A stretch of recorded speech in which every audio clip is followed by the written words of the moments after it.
When we think on the music of Bach, we think about this great music, these great compositions, but oftentimes with a complex background. Pieces like the St. Matthew Passion, the Art of Fugue, even pieces written for organ like the Passacaglia in C minor. Bach displays a palette of knowledge, of composition technique, which is just beyond stunning. But this prelude in C major that we all know so well, it's as if we are looking at the flip side of a coin, where Bach suddenly creates a magical piece of music with barely any material. And yet, the effect is simply stunning. So what is it that makes this piece great music? What is the secret behind this prelude? Let's try to figure that out together, shall we?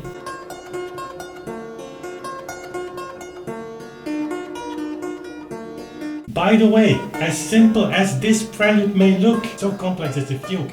No less than 24 theme entrances. Yes, 24, the exact number of the pieces of this WTC.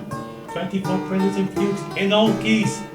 As if Bach thought about this book while composing that fugue. A coincidence? I don't think so, do you? If you analyze this piece from a harmonical point of view, this could be a very simple harmonic exercise. I was thinking about this myself when I prepared this video because it has the same effect on me.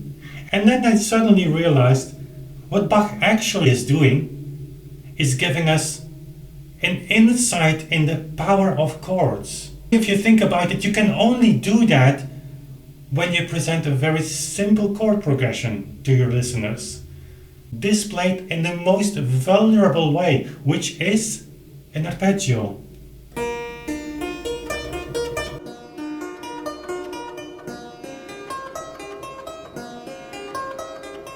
Bach wants you to play the lowest two notes tied together.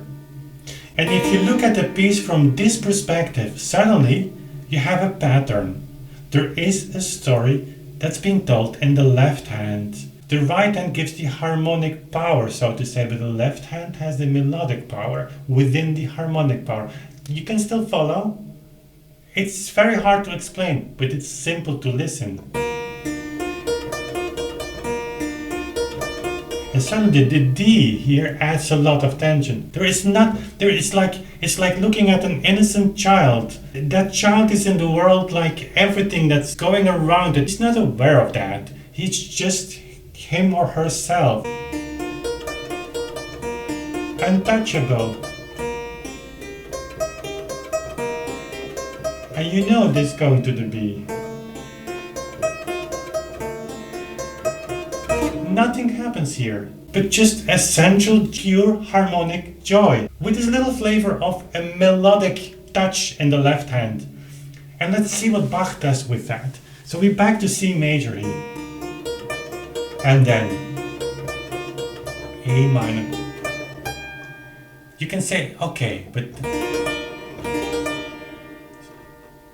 what's so unique? We are here in C major and we're going to an inversion of A minor. I get that.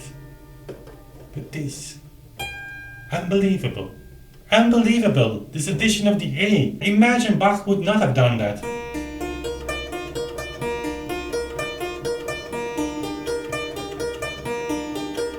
No. So, very open C major. Then you go to A minor, but you open it even more, and that gives like this feeling that just opens your soul. And this is always beautiful. Unbelievable. And then suddenly the A becomes a melody on its own because it leads to the D. And this chord is full of expectation because it has this dissonance in the left hand melody. F sharp adding to the tension. Again, solution with a G on top. He repeats that. Now we have this together. So from a very simple piece, we are here. So A adding to the melody in the right hand.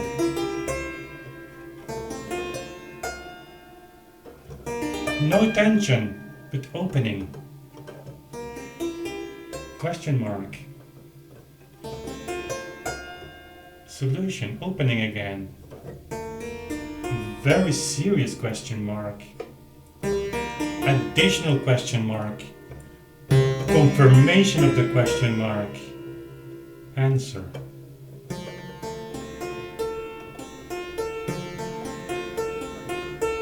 We are not necessarily agree with your answer, Mr. Bach.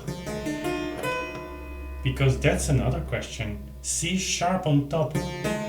Of course this must lead to the D. But it's D minor. Not anymore major, not anymore open. And then, not this, but it's almost romantic, 1722.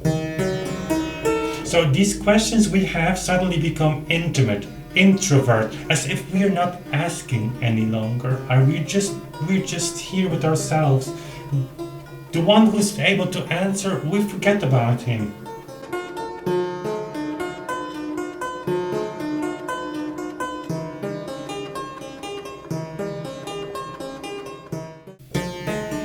And notice also, we're going down.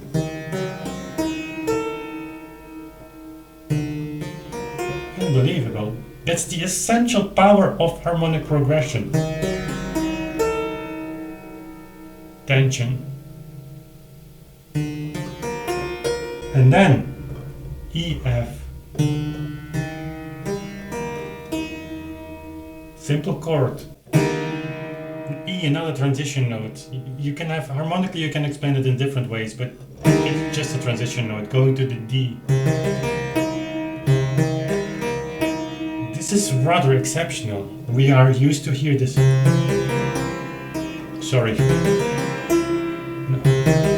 Bach can do this because it are transition notes, of course leading to G major 7. We are now one octave lower. And even though you not necessarily feel that or know that, I have to rephrase that, you not necessarily know that or you not necessarily realize that, you do feel that. This is much brighter than this. And we are going down. Questioning. This is a real serious question. Our young child, that child that was so innocent, start to realize that the world is interacting with him. So this is a real serious question. And now we're going 1/5 down to the F.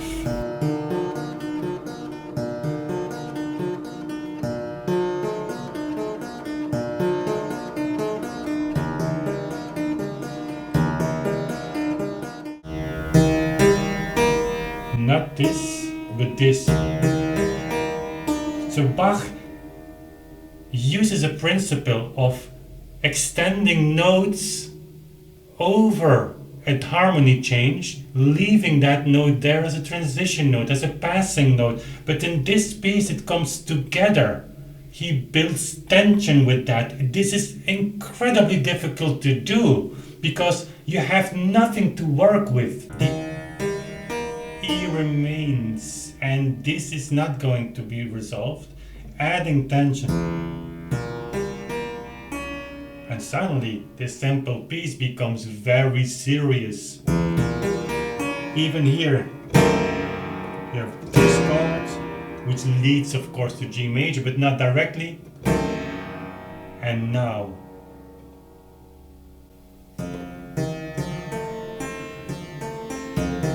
the G will not leave us any longer. We know that.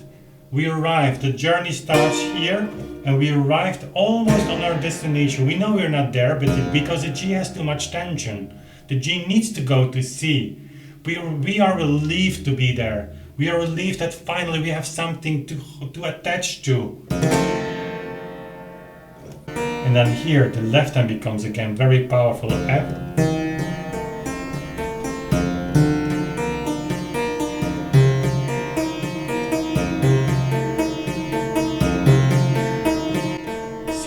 major?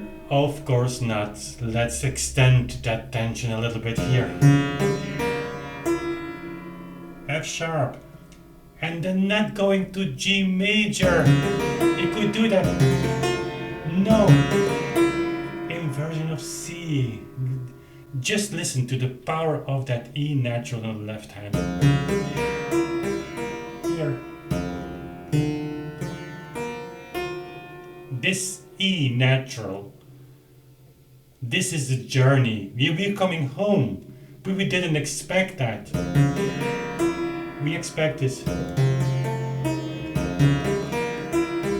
And this, we know we're not yet there, but we're soon there. The E natural, of course, doesn't lead us to C because we are still in the power of the G and the bass. And we continue that, but now it's without harm. There is no escape anymore for C. And here it's just a little bit playing around.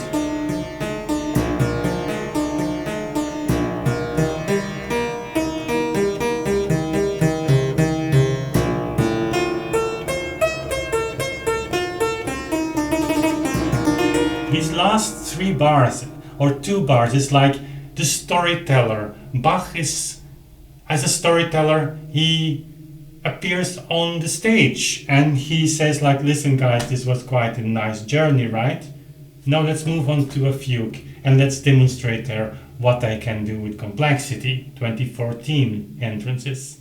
Guys, this piece is a journey through our lives almost in this sense, and I'm not exaggerating. It's the power of the small changes. Bach is diving into his basement and saying like, these elements are the foundation for music. Here is where we build up, and here is where the foundation of music, or the power of music starts. Harmonic relationships.